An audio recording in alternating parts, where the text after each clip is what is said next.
저와 여러분들이 함께 나누실 말씀은 마태복음 5장 13절 말씀입니다. 마태복음 5장 13절. 하셨으면 저와 여러분들이 함께 하나님의 말씀을 읽으시겠습니다. 너희는 세상의 소금이니 소금이 많이 맛을 잃으면 무엇으로 짜게 하리요. 왜 나무 쓸데없어 다만 밖에 얼려서 하나님에게 맡길 뿐이니라. 아멘. 잠시 기도하겠습니다. 사랑해 주님 참 감사합니다. 저희들에게 이 세상에 빛과 소금으로 오셔서 하나님 나라의 맛을 보여주시고 소경처럼 어두워져 있던 저희들, 욕심과 이기적인 마음으로 살아가는 저희들에게 참된 하나님의 빛을 비춰주셔서 우리의 눈이 뜨여져 하나님을 향하게 할 수 있게 하신 감사드립니다. 하나님, 주님을 찬양했습니다. 이제 하나님의 말씀을 기다립니다. 하나님의 말씀이 우리의 마음밭에 온전히 뿌리내릴 수 있도록 성령께서 도와주시고 이것이 우리 삶의 능력으로 나타나도록 또 성령께서 삶 순간순간마다 함께 하시기를 또 간절히 소망합니다. 감사드리며 주 예수 그리스도 이름으로 기도드립니다. 할렐루야. 네, 여러분 한 주간 동안 평안하셨습니까? 자, 예수님의 산상설교주는 지난 주일까지 팔복에 대한 설교를 모두 마쳤습니다.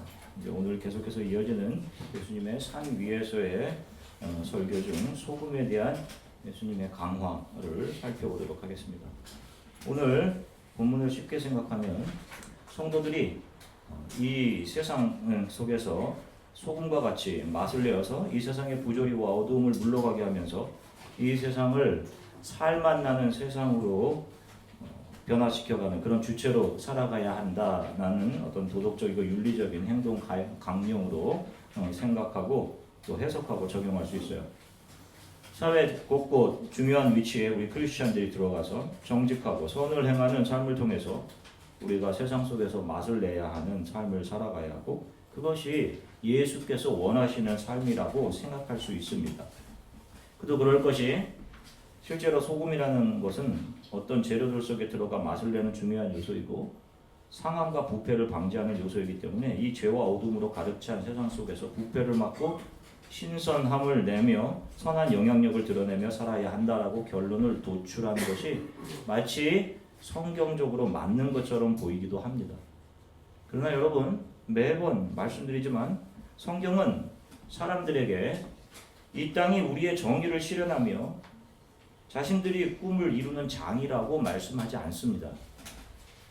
오히려 그렇게 세상에서 정의를 실현하고 자신의 비전을 실현하려는 자들이 하나님 안에서 발견되어져서 그렇게 세상 속에서 쫓아가던 분주히 살아가던 삶의 목적과 야망들, 소망들이 무너져 내리고 위에서 부르신 부르심이 있음을 알게 되고 자신의 달려갈 길을 마치고 주께서 자신들에게 주실 영원한 구원을 소망하게 되는 사람들로 변화되어 가는 그런 사람들이 진정 예수 그리스도를 따르는 사람들이다. 이것을 성경이 보여주고 있는 거예요.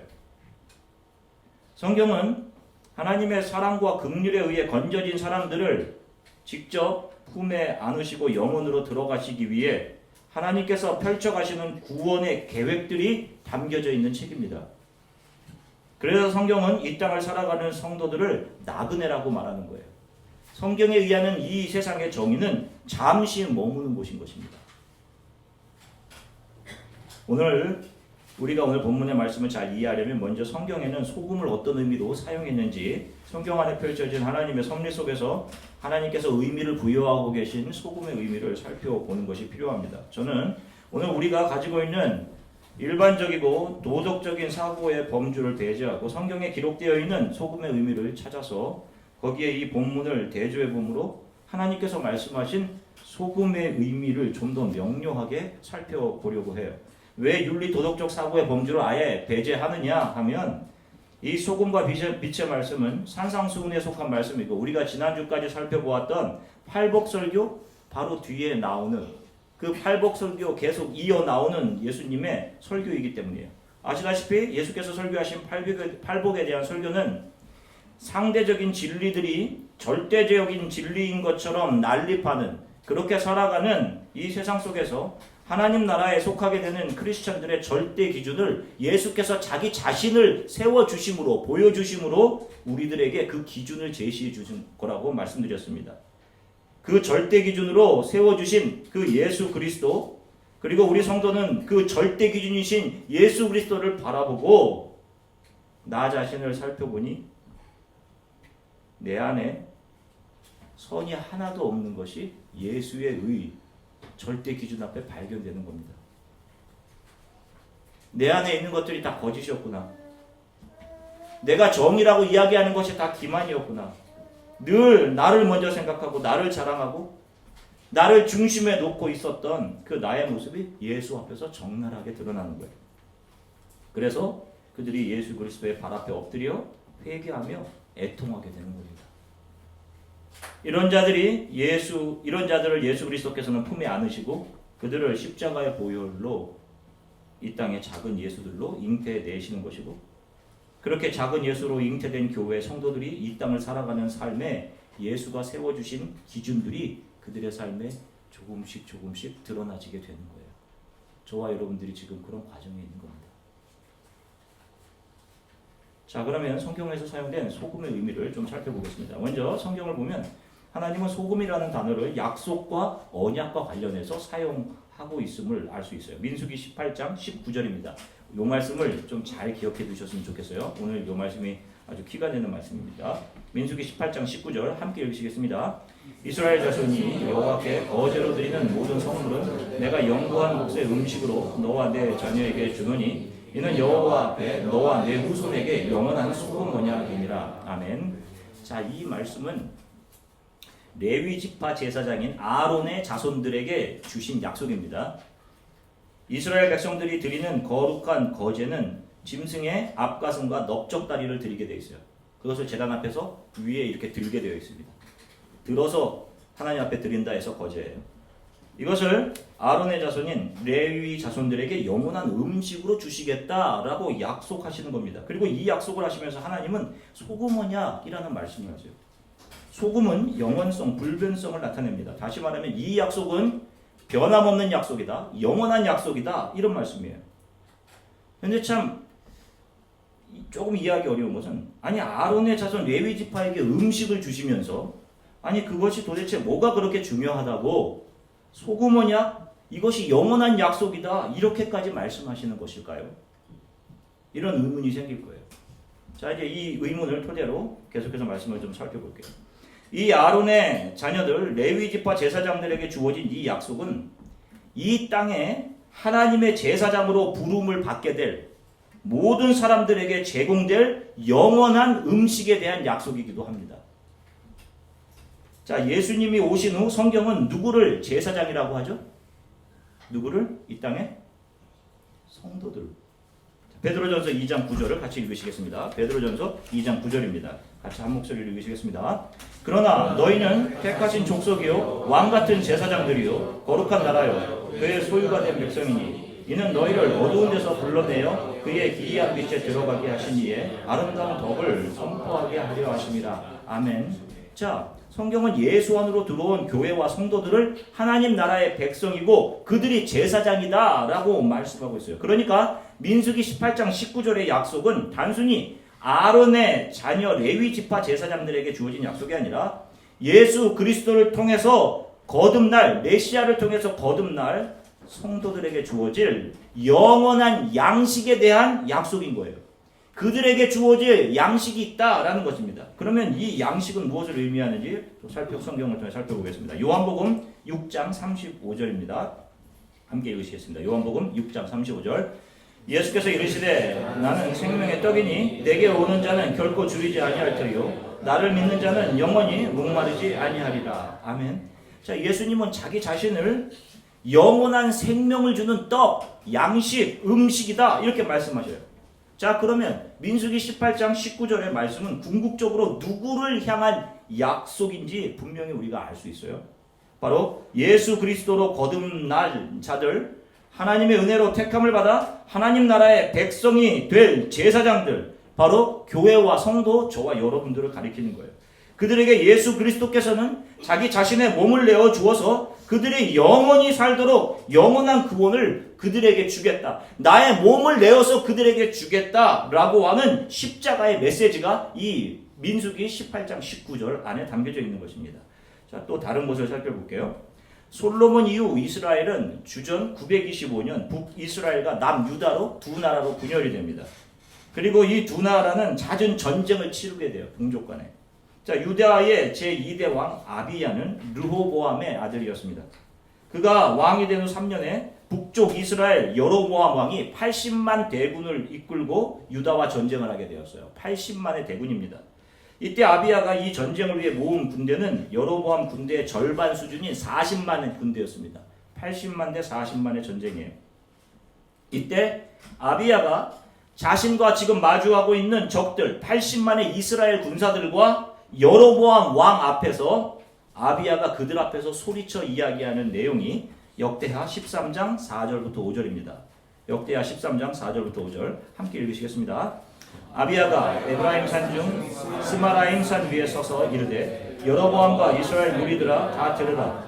이스라엘 하나님 여호와께서 소금 언약으로 이스라엘 나라를 영원히 다윗과 그의 자손에게 주신 것을 너희가 알 것 아니냐. 자, 절반에 미치지 못하는 병력을 가지고 있던 아비야가 가지고 있었던 확신이 한 가지 있었습니다. 그것이 뭐냐면 하나님께서 우리의 조상 다윗에게 주셨던 약속, 그 나라를 견고하게 하시겠다던 그 소금 언약, 불변한 약속, 그 약속을 주신 하나님에 대한 전적인 신뢰였어요. 그걸 가지고 지금 80만 대군과 여로보암 앞에서 이야기하고 있는 것입니다. 그러면 그 하나님이 다윗에게 주셨던 지금 아비야가 소금 언약이라고 이야기했던 그 구체적인 내용이 무엇인지 사무엘하 7장 12절을 살펴보겠습니다. 사무엘하 7장 12절입니다. 같이 읽으시겠습니다. 내 수완이 차서 내 조상들과 함께 누울 때에 내가 내 몸에서 난 내 씨를 내 뒤에 세워 그의 나라를 견고하게 하리라. 아멘. 자, 하나님께서 다윗에게 주셨던 약속이 이거예요. 다윗의 왕조를 영원히 세우시고 그 후손들을 영원히 보존하시겠다라는 겁니다. 자, 결국 이 약속은 메시아를 다윗의 후손을 통해 세우셔서 죄와 허물로 죽은 인간들을 사단이 왕노릇하며 그들을 끌고 가고 있는 영원한 사망으로부터 살려내어서 하나님 나라 백성으로 삼아 그 백성들과 그 나라를 견고하게 하겠다라고 하는 구원의 약속인 거예요. 이것이 사무엘하 7장 12절 다윗에게 주어진 약속인 겁니다. 이 약속을 유다 왕 아비야 왕이 기억하고 있어요.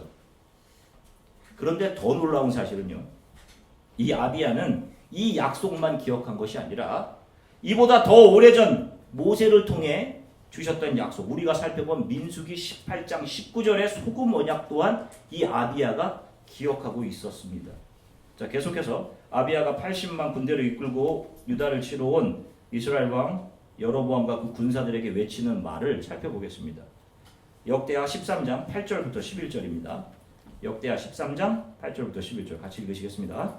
이제 너희가 또 다윗 자손의 손으로 다스리는 여호와의 나라를 대적하려 하는도다. 너희는 큰 무리요 또 여로보암이 너희를 위하여 신으로 만든 금송아지들이 너희와 함께 있도다. 너희가 아론 자손인 여호와의 제사장들과 레위 사람을 쫓아내고 이방 사람들의 풍속을 따라 제사장을 삼지 아니하였느냐. 누구를 막론하고 어린 수송아지 한 마리와 숫양 7마리를 끌고 와서 장립을 받고자 하는 자마다 허무한 신들의 제사장이 될 수 있도다. 우리에게는 여호와께서 우리 하나님이 되시니 우리가 그를 배반하지 아니하였고 여호와를 섬기는 제사장들이 있으니 아론의 자손이요 또 레위 사람들이 수종들어 매일 아침 저녁으로 여호와 앞에 번제를 드리며 분향하며 또 깨끗한 상에 진설병을 놓고 또 금 등잔대가 있어 그 등에 저녁마다 불을 켜나니 우리는 우리 하나님 여호와의 계명을 지키나 너희는 그를 배반하였느니라. 아멘. 보세요. 아비야가 전쟁 중에 갑자기 레위인 제사장에 관한 이야기를 합니다. 먼저 여로보암과 북이스라엘 너희는 금송아지를 만들고 백성들에게 그것을 신으로 섬길 것을 강요했다라고 지적해요. 그리고 아론의 자손인 레위 제사장들을 너희가 다 내쫓았다. 그리고 누구든지 숫송아지 한 마리와 숫양 7마리를 가지고 와서 제사장이 되고자 하는 사람들에게 제사장의 자리를 팔고 그들에게 다른 신에게 제사를 드리는 제사의 일을 맡겼다. 이런 이야기를 합니다. 그러나 자신은 금송아지가 아닌 여호와 하나님을 섬기며 우리 이 유다 나라, 유다 교회 안에는 하나님께서 소금 언약으로 약속해 주신 그 레위인 제사장들이 매일 아침 저녁으로 여호와 앞에서 속죄의 제사를 드리고 기도의 등불을 끄고 있지 않다. 이런 이야기를 해요. 이것이 하나님이 원하시는 나라 교회의 모습이다. 이 이야기를 아비야가 하고 있는 거예요. 바로 남유다 왕 아비야는 민수기 18장 19절에서 아론의 자손들 레위 지파 제사장들에게 영원히 하나님께서 그들을 통해서만 제사를 받으실 것이고 하나님께서 영원히 그들과 함께 하시며 그들을 먹이시겠다라고 약속하셨던 그 약속을 기억하고 있고 하나님이 반드시 그 약속을 지키신다고 소금 약속을 해주셨기에 그 제사장들이 지금 자기와 함께하고 있기에 우리는 아무리 불리한 상황에 있더라도 하나님이 반드시 이 유다 교회를 이기게 하실 것이라는 믿음을 가지고 그것을 선포하며 대적들 앞에 서 있는 것이에요. 참 놀랍지 않습니까? 마태복음 26장 28절을 보시면 함께 읽으시겠습니다. 이것은 죄사함을 얻게 하려고 많은 사람을 위하여 흘리는 바 나의 피 곧 언약의 피니라. 아멘. 하나님께서 성경을 통해 주신 모든 약속, 언약은 구속과 관계된 겁니다. 이 약속은 예수 그리스도에게로 모아지고 십자가로 모아져요. 모든 약속이 다 예수 그리스도를 가리킵니다. 그러니까 하나님께서 소금 언약이라고 주신 것은 바로 예수 그리스도께서 인간의 몸으로 낮아지셔서 우리의 눈높이에서 하나님의 사랑을 보여주시고 십자가에서 자신의 모든 것을 내어주심을 통해 죄와 영원한 저주 죽음으로부터 선택된 자들을 살려내시는 하나님의 긍휼과 사랑, 은혜의 불변함, 은혜의 영원함을 상징하는 거예요. 그래서 소금 언약을 그리스도 언약, 메시아 언약이라고 말하는 겁니다. 그래서 소금이 그리스도를 상징하는 거예요. 그래서 오늘 본문에서 예수께서 너희가 이 세상의 소금이다라는 것은 너희를 소금인 나 예수 그리스도의 피로 사서 너희를 하나님 나라의 백성 삼고 내가 이 땅에 너희를 제사장 삼았다. 그리고 나는 너희에게 나의 살과 피를 공급해 영원한 생명을 주었다. 그래서 너희가 이 땅에 예수의 자녀로 거듭나게 된 하나님의 사랑과 긍휼의 상징인 소금들이다. 이 말씀을 하는 거예요. 그리고 이 약속은 절대로 빼앗기거나 변하지 않는다라는 말씀을 오늘 5장 13절 뒷부분에서 계속하고 계신 겁니다. 오늘 보면 5장 13절 다시 한번 읽어보시겠습니다. 마태복음 5장 13절입니다. 너희는 세상의 소금이니 소금이 만일 그 맛을 잃으면 무엇으로 짜게 하리요? 후에는 아무 쓸데없어 다만 밖에 버려져 사람들에게 밟힐 뿐이니. 아멘. 자 보세요. 여기서 버려진다라는 말이 있어요. 이 말씀은 버려진다는 것에 초점이 있는 것이 아니라 소금은 절대로 맛을 잃을 수 없다라는 의미로 소금이 맛을 잃으면 짜게 할 것이 이 세상에 아무것도 없는 것 아니냐. 그런 것은 소금이 아니기 때문에 버려지는 것이다 라고 말씀하시는 거예요. 잘 이해하세요? 이 말씀을. 그래서 이 세상에는 맛을 잃은 소금이 있을 수 없음에 대한 반문을 예수께서 하고 계신 겁니다. 너희를 예수 그리스도의 십자가의 은혜로 불러주시고 자녀 삼아주시고 거듭나게 하신 그 구원은 절대로 변하거나 사라지지 않는다. 이 말씀을 하시고 있는 거예요. 이 뒷부분에. 맛이 안 나는 것은 처음부터 소금이 아니었기 때문에 맛이 안 나는 겁니다. 그 맛이. 그래서 사실 맛을 잃은 소금이라는 말은 복음에 부합되지 않는 말이에요. 우리 크리스천들의 소금됨은 예수의 소금되심, 그분이 자기 자신의 모든 것을 들여서 우리를 위해 열어놓으신 십자가의 삶을 내가 믿음으로 받아 내가 사랑하던 세상의 것들, 나의 옛자, 내가 죽어가는 과정으로 나타나는 삶인 것이지 내가 주체가 되어서 세상을 변혁하고 변화시키는 그런 삶으로 나타나는 것이 아닌 것입니다. 예수님은 소금을 언급하시면서 예수 그리스도 안에서 한 형제 자매된 사람들 사이에 화목을 강조하셨던 일이 있습니다. 자, 마가복음 9장 50절. 마가복음 9장 50절 말씀 같이 함께 읽으시겠습니다. 소금은 좋은 것이로되 만일 소금이 그 맛을 잃으면 무엇으로 이를 짜게 하리요? 너희 속에 소금을 두고 서로 화목하라 하십니다. 아멘. 자, 이 말씀 읽으실 때 조금 이해하기 어려웠던 말씀이신 것 같아요. 전에 사역하던 교회에서 주일 아침 일찍 예배를 준비하기 위해 교회에 나갔는데 의자를 보니까 누군가 교회 의자마다 다 소금을 뿌려놨어요. 다 소금, 쭉 소금을 다 의자마다 다. 일반적인 생각으로 세상 사람들은 어떤 때 소금을 뿌립니까? 어떨 때? 귀신 쫓을 때? 네, 재수 없을 때. 귀신 쫓을 때도 맞아요. 맞죠?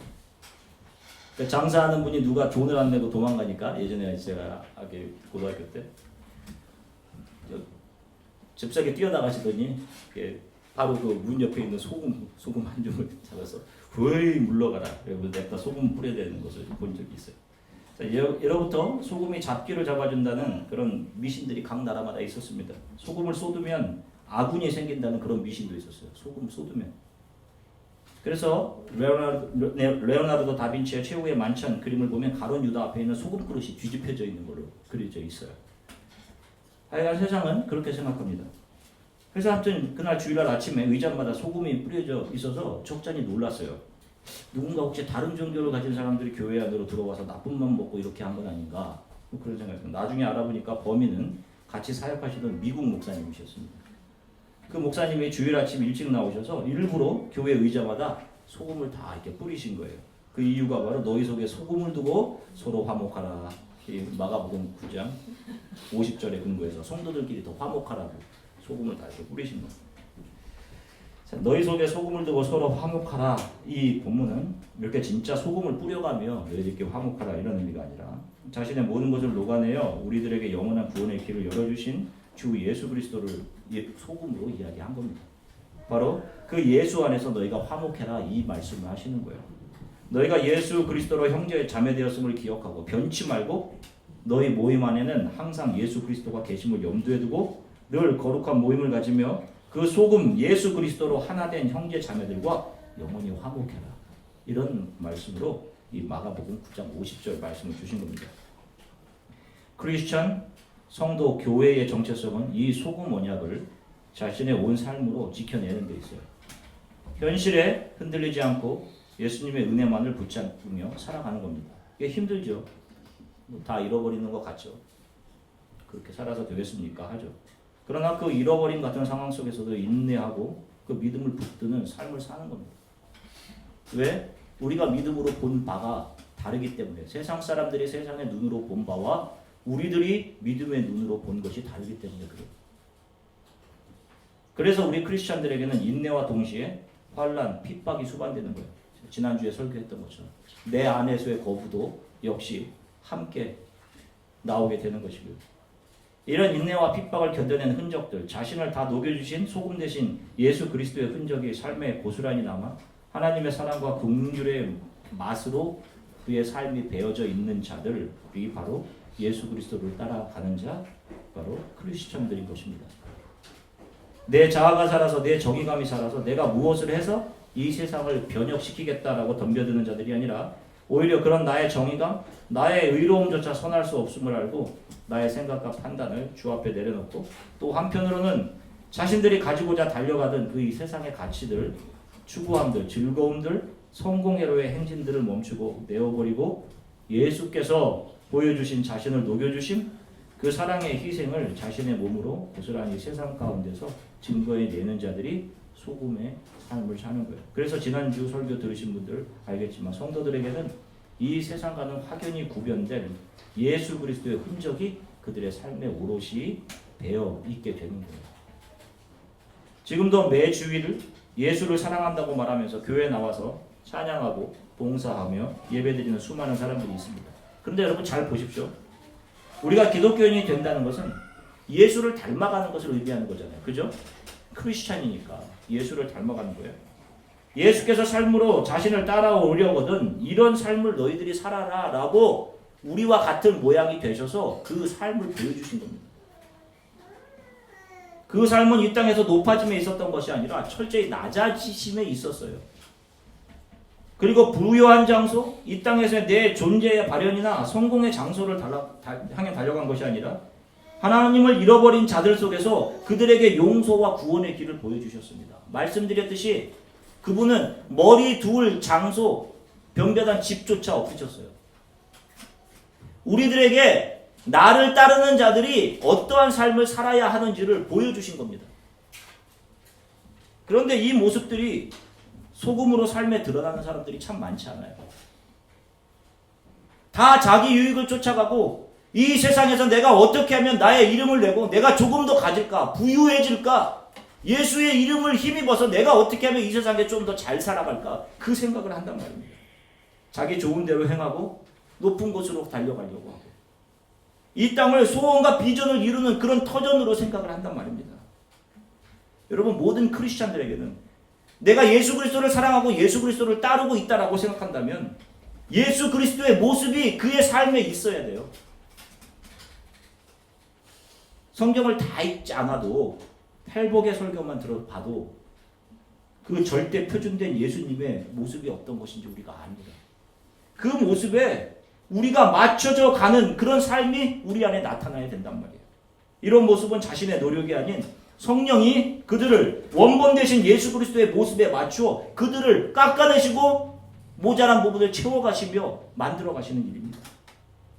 이 세상에 소망을 두지 않는 심령이 가난한 자로, 하나님의 은혜와 긍휼에 감사하며 우는 자로, 내 죄성 때문에 애통하는 자로, 그래서 내 안에 의가 없음을 고백하고 절대의이신 예수님만 붙잡고 그분만 따라가는 자로, 그래서 예전의 나처럼 그리스도 없이 살아가는 사람들에 대해서 긍휼한 마음을 가지게 되는 자, 그래서 그들과 하나님 사이에 서서 화평을 이루는 자로 변화되어 가는 겁니다.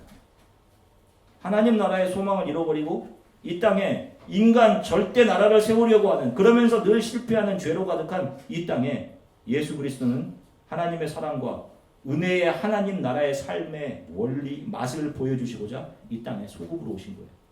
이것이 하나님 나라이다. 그 맛을 보여주시고자.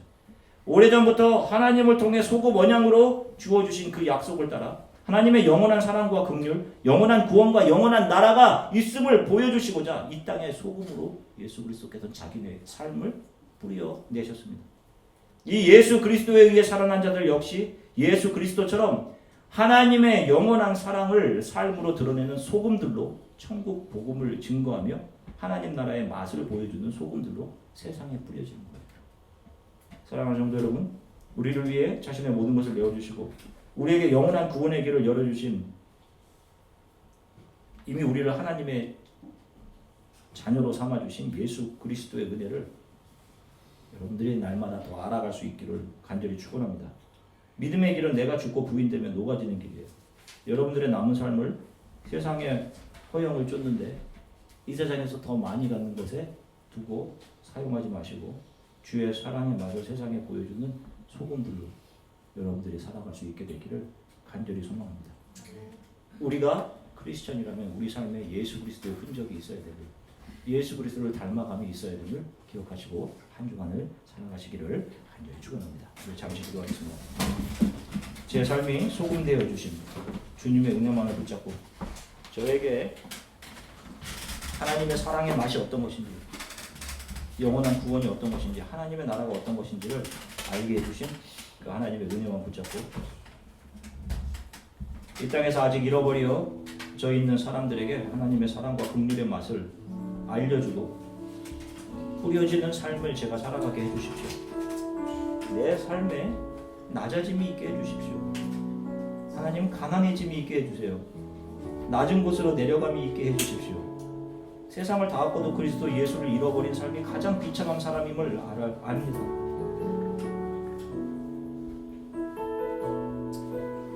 내 삶의 나를 통해 누군가가 이 땅에 작은 예수들로 이렇게 되는 그런 고난과 수고가 있게 해주십시오.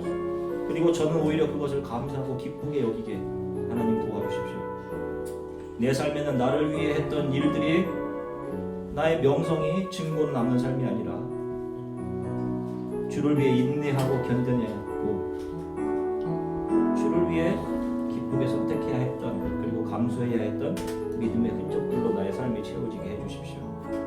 그런 십자가의 길을 가게 해주세요. 주님, 우리 이렇게 잠시 함께 기도하겠습니다. 사랑해 주님 참 감사합니다. 오늘 선한 성도들과 함께